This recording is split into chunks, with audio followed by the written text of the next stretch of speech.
Hello বন্ধুরা, তো আজকে দেখুন আমি একটা অন্যরকম রেসিপি করছি।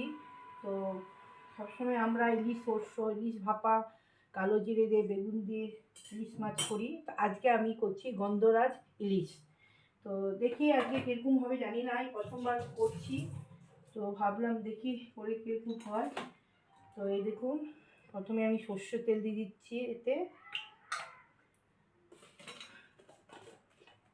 আর এটা আমি একটু কালো জিরে ফোড়ন দিলাম।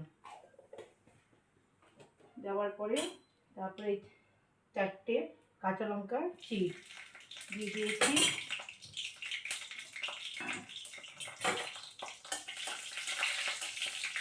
এরপরে আমি এক এক করে সব কিছু দেবো।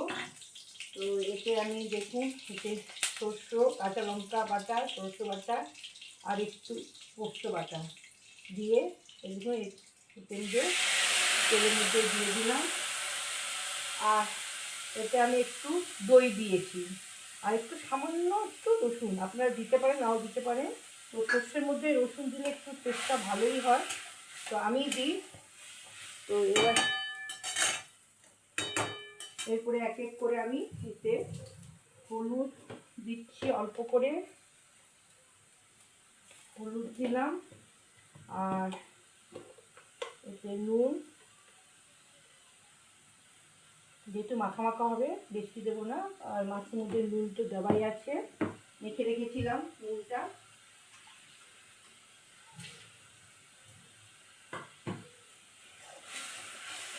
বিশেষ কিছু লাগে না। তো এই দেখুন, সর্ষেটা বেশি আমি ভাজবো না, তেতো হয়ে যাবে। এই দেখুন, এই এক এক করে আমি ইলিশ মাছগুলো এতে ছেড়ে দিচ্ছি।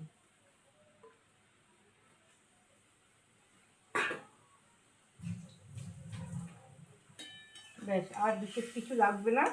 আর নামানোর সময় একটু আমি এতে সর্ষের তেল দিয়ে, কাঁচা সর্ষের তেল দিয়ে আরও 5 মিনিট মতন করে নামিয়ে দেবো।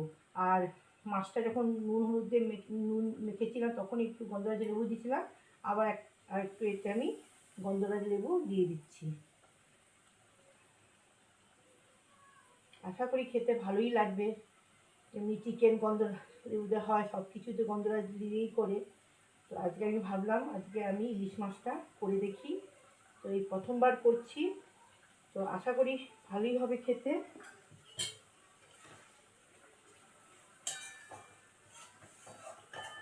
এবার আঁচটা কমিয়ে আমি ঢেকে আরও 5 থেকে 10 মিনিট হয়ে গেলে নামানোর সময় সামান্য একটু সরষের তেল দিয়ে আরও 1-2 মিনিট রেখে নামিয়ে ফেলবো।